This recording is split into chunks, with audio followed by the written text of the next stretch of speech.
Pan-Africanism, peace and Pan-Africanism. Peace and Pan-Africanism, peace and Pan-Africanism. This is your big brother, Dr. Umar Ifatunde Oguntade, with a special shout out to all the donors of the Frederick Douglass and Marcus Garvey RBG International Leadership Academy. I want to let y'all know, brothers and sisters, that we have waxed the floor, brothers and sisters. We have waxed the floor. Your school is ready for decoration. I repeat, your school is ready for donors around the world. I know it has been 7 long years. I know it has been 7 long, hard, tough, grueling years, but we are here, baby. The school is absolutely done. The school is fully done. The school is completely done. And on Tuesday, because government is closed on Monday to celebrate white supremacy presidency. The government is closed on Monday to celebrate white supremacy presidency. But on Tuesday, I'll be contacting the city to request an inspection of the Frederick Douglass and Marcus Garvey Elementary School and Gym. Brothers and sisters, thank you for those of you who stood with me. Not the fakes and the phonies. Not those who act like you supported me but didn't trust me, didn't believe me. You listened to the struggle streamers and the scammers. You believed. Today was a very bad day for Dr. Umar Johnson. And the reason I'm saying that isn't because the school officially failed. It isn't because the project was shut down. And it isn't because some shocking new information suddenly appeared out of nowhere. The reason people are talking about Dr. Umar Johnson right now is because he recently gave another update on the FDMG Academy project. And instead of answering questions, that update seems to have created even more questions. At this point, the biggest problem facing Dr. Umar isn't necessarily his supporters. His supporters still appear to believe in the vision. The biggest problem is the growing number of people who feel like they've heard this exact same update before. And once people start feeling like they're hearing the same announcement over and over again, skepticism starts growing very quickly. Now, before we go any further, let's be fair. Building a school is not easy. Opening a school is not easy. Managing a large project that involves property, renovations, inspections, permits, staffing, curriculum development, and community outreach is incredibly difficult. Most people criticizing the project have never attempted anything remotely similar. That's just the reality. So nobody should pretend that creating an educational institution from the ground up is some simple task that can be completed overnight. However, at the same time, supporters and donors naturally expect progress. They expect milestones. They expect updates that move the project forward.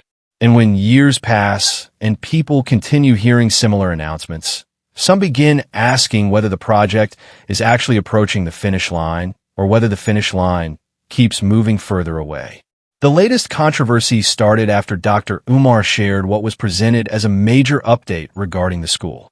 According to the update, the school is complete and ready for decoration, but there is still a need for a final inspection and certificate of occupancy before operations can begin. On the surface, that sounds like good news. If a building is complete, most people would assume that means the hardest part is over. Most people would assume that means students will soon be enrolled, teachers will soon be hired, and operations will soon begin. The issue, however, is that critics immediately pointed out that parts of this announcement sounded very similar to previous announcements. That's where the backlash began, because critics weren't asking whether progress had been made. They were asking why the same milestone appeared to be getting celebrated multiple times. One of the biggest complaints coming from skeptics is that they remember hearing similar statements months ago. They remember hearing that the school was nearly ready. They remember hearing that inspections were coming. They remember hearing that major progress had been completed. So when they hear another announcement emphasizing completion while still discussing inspections and occupancy approval, some of them feel like they're watching the same presentation repeated with different wording. Now, whether that's a fair criticism or not is something people can debate. But what cannot be debated is that this perception exists. And perception is often just as important as reality when it comes to public trust. Another thing that has fueled the conversation is the continued focus on donations. During the update, supporters were encouraged to continue contributing to the project. Again, that's not unusual by itself. Large projects often require ongoing fundraising. Schools, nonprofits, community organizations, and educational institutions frequently seek donations. The problem isn't necessarily the request for support. The problem is that some critics believe the requests are happening alongside announcements that suggest the project is already close to completion. To those critics, the messaging feels confusing. If the school is essentially ready, they ask, why are significant additional donations still being emphasized? Supporters, of course, see things differently. They argue that opening a school requires ongoing resources beyond construction. Furniture, equipment, staffing, operational expenses, and community programs all cost money. That's why this debate continues to divide people. What's interesting about this situation is how dramatically different the reactions are depending on who you talk to. If you spend time reading comments from supporters, you'll find people celebrating the update. You'll find people expressing excitement. You'll find people saying the vision is finally becoming reality. Many supporters view every update as evidence that progress is being made and that years of effort are beginning to pay off. They see criticism as negativity. They see delays as normal obstacles. And they believe the school will eventually open despite all the challenges. On the other hand, critics see the exact same update and reach a completely different conclusion. Instead of seeing progress, they see repetition. Instead of seeing momentum, they see delays. Instead of seeing proof that the project is close to opening, they see evidence that important steps still haven't been completed. The certificate of occupancy has become one of the most discussed parts of this entire conversation. For many people, that document represents a major dividing line.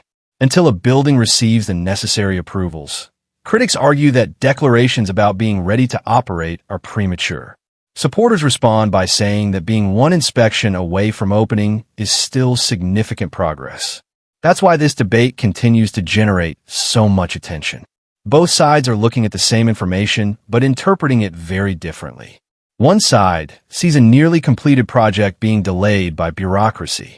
The other side sees a project that still cannot legally operate and therefore shouldn't be described as fully ready. The disagreement isn't necessarily about the building itself. It's about how progress should be measured. Another reason this story continues attracting attention is because expectations were always extremely high. Dr. Umar Johnson didn't present this as a small community project. He presented it as something historic, something transformative, something capable of creating major change. Whenever expectations are raised to that level, people naturally become more critical when delays occur. The bigger the promises, the bigger the scrutiny. That's true in business. It's true in politics. It's true in entertainment. And it's certainly true when donations are involved. People want results. People want timelines. People want proof that the vision they're supporting is moving closer to reality. Every additional delay creates more questions, even if there are legitimate reasons for those delays. What makes this situation even more complicated is that many critics openly admit they don't want the school to fail. Contrary to what supporters sometimes assume, not every critic is rooting against the project. Some people simply want transparency. Some people want clearer timelines. Some people want more detailed explanations about what's happening behind the scenes. In fact, many critics have repeatedly stated that they would love to see the school succeed because they agree with the broader mission. Their frustration isn't necessarily with the idea itself. Their frustration comes from feeling like the project remains in a constant state of being almost finished. The reality is that public trust is one of the hardest things to maintain during long-term projects. Early supporters can become impatient. Skeptics can become louder. Expectations can become unrealistic. Every update gets analyzed. Every statement gets scrutinized. Every timeline gets compared to previous timelines. That's exactly what's happening here. The latest announcement didn't just create excitement. It created another round of questions. And whenever questions begin overshadowing the accomplishment being announced, that's usually a sign that confidence is starting to erode among portions of the audience. At the center of this entire controversy is a very simple question. How close is the school really to opening? That's the question supporters want answered. That's the question critics want answered. That's the question observers want answered. Everything else flows from that. If the project is truly approaching the finish line, then many of the current criticisms may eventually disappear once doors open and students begin attending. If additional delays continue occurring, however, those criticisms will likely become even louder. That's why this moment feels important. Not because the project has succeeded or failed, but because expectations are once again being raised. And that's why many people are saying today was a very bad day for Dr. Umar Johnson. Not because the school is gone. Not because the vision is dead. Not because supporters have abandoned him. The reason people are saying that is because the latest update appears to have intensified a debate that was already happening. Instead of ending questions, it created new ones. Instead of silencing critics, it gave them more material to discuss.